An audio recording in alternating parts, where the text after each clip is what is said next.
Ora viva, cá estamos novamente para mais um dos nossos exercícios. Hoje estava com vontade de experimentar um pouco de carpintaria. E um pouco de carpintaria no sentido de construir uma moldura em madeira.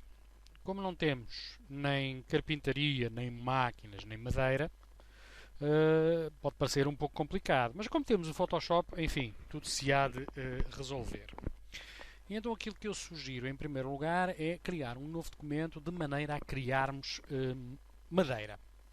E portanto venho a File, vou fazer New e vou criar um documento de tamanho A4. Eu devo ter aqui exatamente A4 Landscape, ou seja, A4 deitado. Para quem quiser as medidas em centímetros será 29,7 por 21 com uma resolução de 300 ppi e vou fazer OK. Tenho aqui o meu documento, vou criar um novo layer e vou começar a adicionar alguns filtros de maneira a criar algo parecido com madeira. Convém ter o nosso foreground, background com as cores de default, preto e branco. Quem não tiver, clicar na tecla D ou clicar nestes dois quadrados, de maneira a colocar as duas cores de default. Em seguida vou a Filter e vou fazer um Clouds. Venho a Render, vou fazer Clouds, que será feito obviamente com base nas duas cores do default, ou seja, preto e branco. Cá está, Clouds feito. Novamente em Filter, vou fazer Noise e Add Noise. Qualquer coisa à roda dos 140%, mais ou menos. Gaussian, não esquecer, e Monochromatic. Novamente fazer OK. E em seguida vou aplicar um Blur. Filter, Blur e um Motion Blur. Ângulo 0 e uma distância de mais ou menos 400 pixels.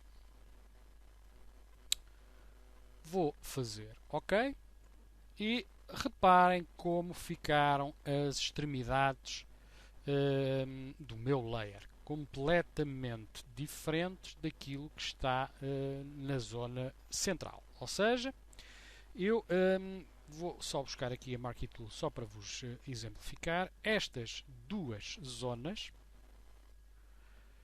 não estão de acordo com aquilo que eu pretendo. Ou seja, esta má imagem que nós aqui vemos, eu pretendo desperdiçar. Vou fazer Ctrl D e, portanto, para eliminar estas duas extremidades, aquilo que eu vou fazer é um Free Transform. Teclas de atalho Ctrl T, caixa de transformação ativa, venho aqui a este lado, clico, arrasto, venho a este, clico e arrasto.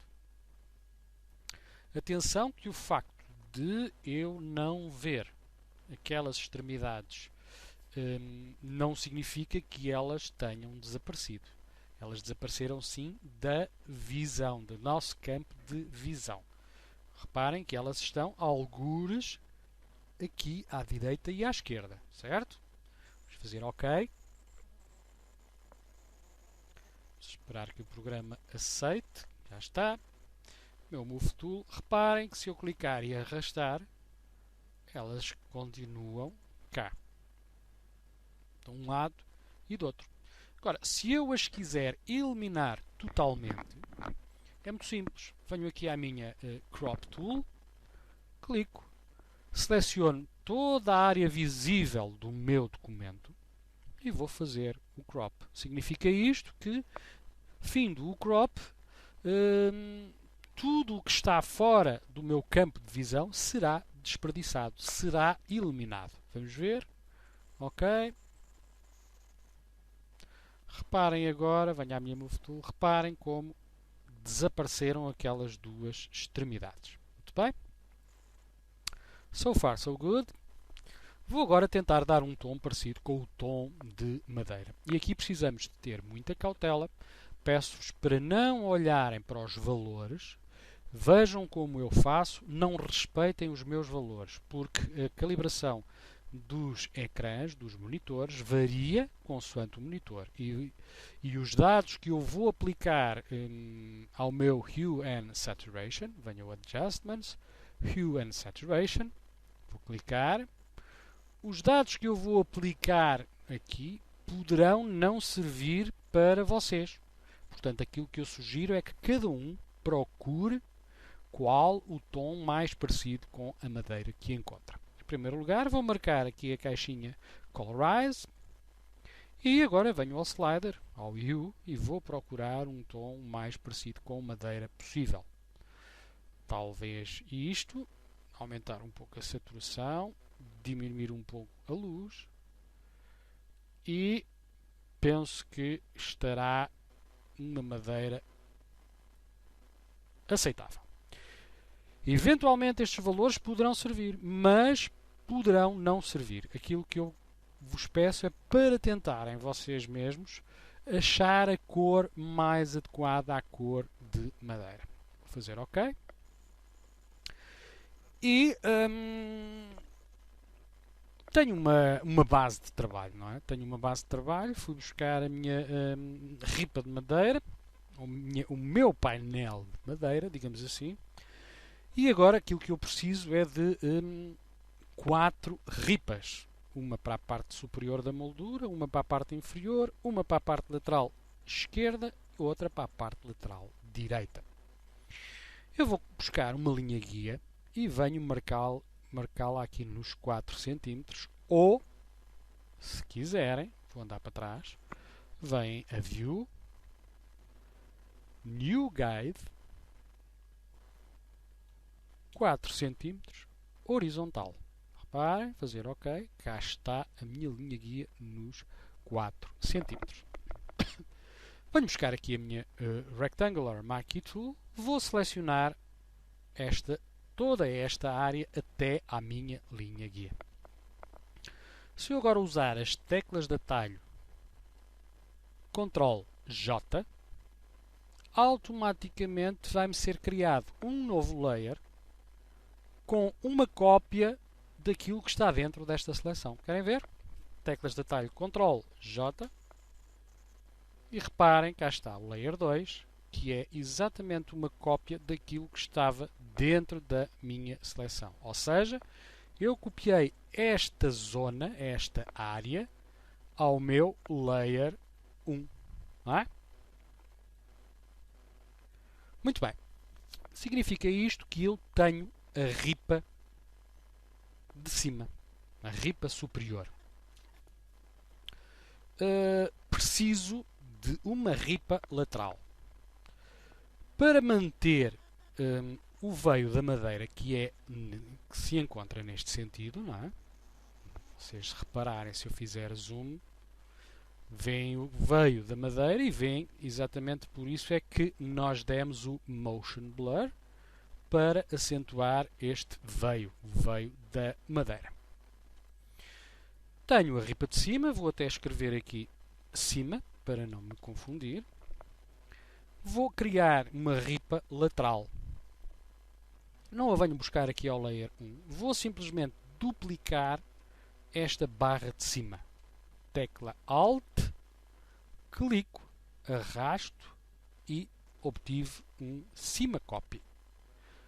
Obviamente que vou dar-lhe outro nome. Vou escrever, por exemplo, esquerdo, ESC de esquerdo, e vou rodar.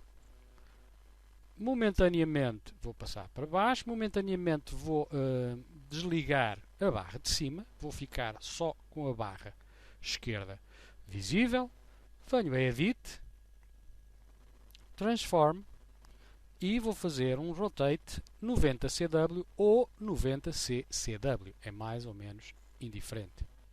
Reparem como rodei. Agora aquilo que eu quero que percebam novamente é o seguinte, eu vou fazer Ctrl T e reparem que também aqui há partes do meu layer esquerdo que não se encontram visíveis, ou seja, toda esta zona existe, toda esta zona existe, mas não está visível. Eu posso, reparem, puxar isto para baixo, para cima. O que acontece é que eu tenho uma ripa maior do que aquela que se encontra visível. Muito bem. Para que isso não continue a acontecer, cá vou eu novamente à minha Crop Tool e vou fazer um crop a toda a área do meu documento. Vou prescindir do quê? Do que está para cima e para baixo desta minha ripa. Fazer OK. E reparem como eu cortei exatamente aquilo que estava a mais. Muito bem? Tenho a minha ripa esquerda, tenho a minha ripa de cima. Vou momentaneamente desligar ou ocultar a minha ripa esquerda. Vou ficar só com a minha ripa de cima. Todos nós sabemos que uma moldura, os 4 lados da moldura, quando se juntam entre si, juntam-se com um corte a 45 graus. Ou seja, um corte mais ou menos assim. Não é? A 45 graus. Pois bem, são esses 45 graus que eu vou tentar achar aqui na minha barra de cima. E para isso vou usar novamente o Ctrl T, Free Transform, reparem, e dentro da caixa de transformação, com o lado direito do rato, clico e vou fazer perspectiva. Vocês vão agora olhar aqui para o H, porque eu vou chegar a um dos cantos, vou clicar e arrastar de modo a que aqui me marque menos 45. Reparem. Vamos tentar acertar, nem sempre é fácil, mas cá está, menos 45. Vou fazer OK. Tenho então a minha ripa de cima com um corte a 45 graus. Chamado corte à esquadria. Ora bem, se eu neste momento duplicar e rodar esta barra, eu vou ficar com uma outra barra cá em baixo, exatamente na posição inversa a esta. Posso chegar aqui à minha barra de cima, arrasto para o Create a New Layer ou uso a tecla Alt, clico e arrasto. Cá está, cima Copy, vou puxar cá para baixo, vou chamar-lhe baixo, vou passá-la para debaixo da de cima, a de cima em cima, a de baixo em baixo, a da esquerda para já fica no meio, mas volto à minha barra de baixo e vou ter que inverter. Então venho a Edit, Transform, Rotate, Vertical. Reparem como ela se virou e neste momento eu tenho perfeitamente aqui as minhas duas barras, a de cima e a de baixo, com os respectivos cortes a 45 graus e tenho também a minha barra esquerda. Reparem,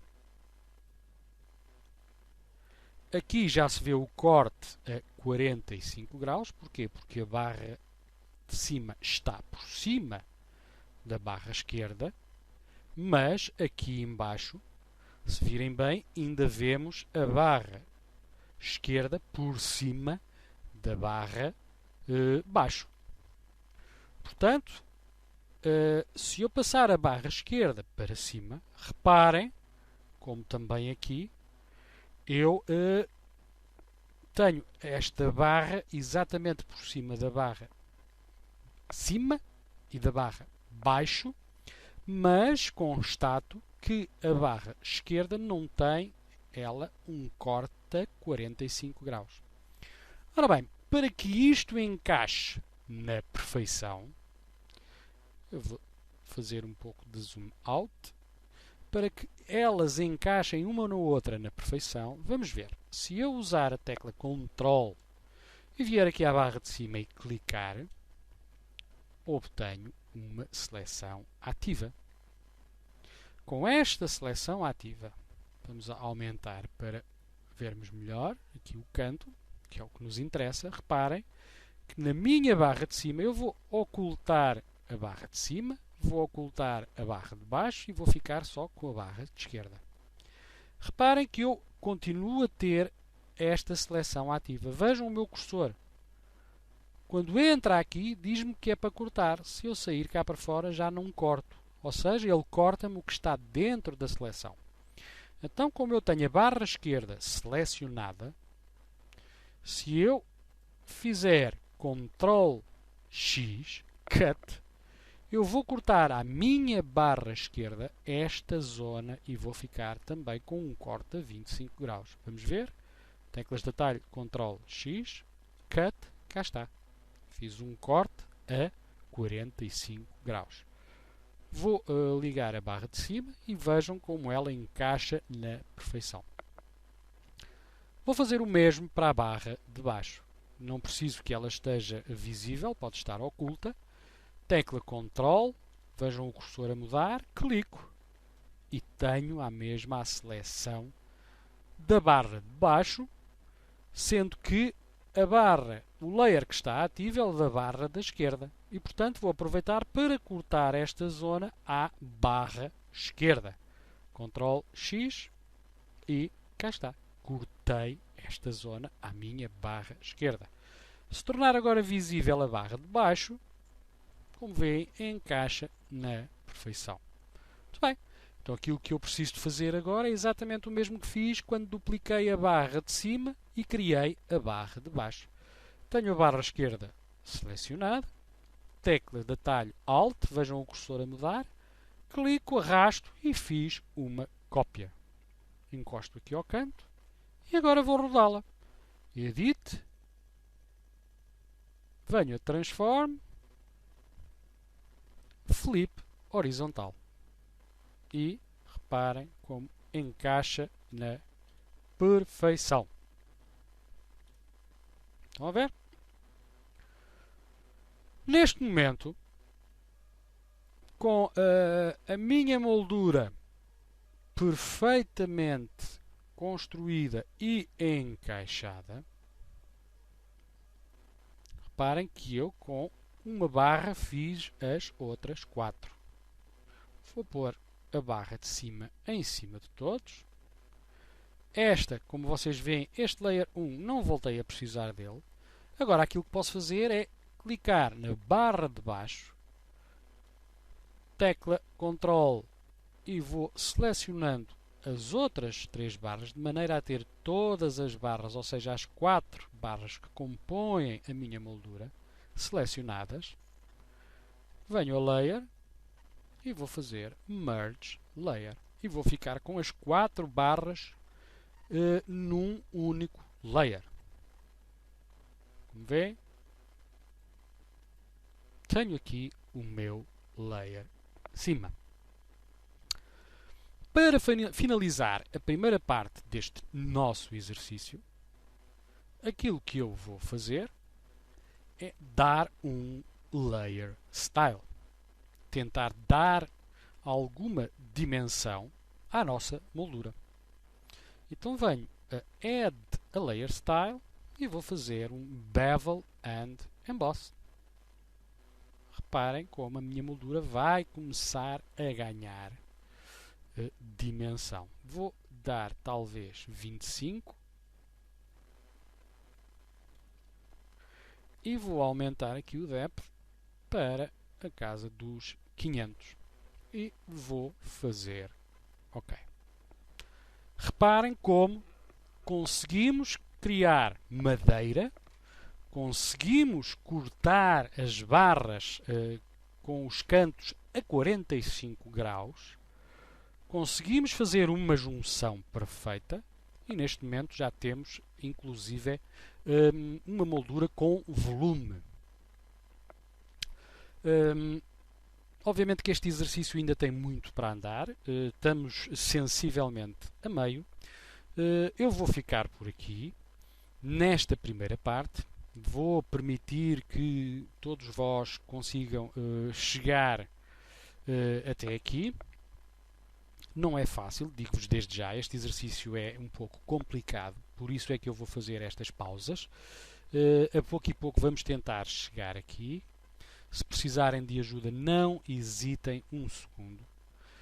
É mais fácil se perguntarem imediatamente quando as dúvidas surgem do que tentar andar para a frente e depois a confusão ser maior. Vou então ficar por aqui. Volto com a segunda parte deste exercício e então até lá.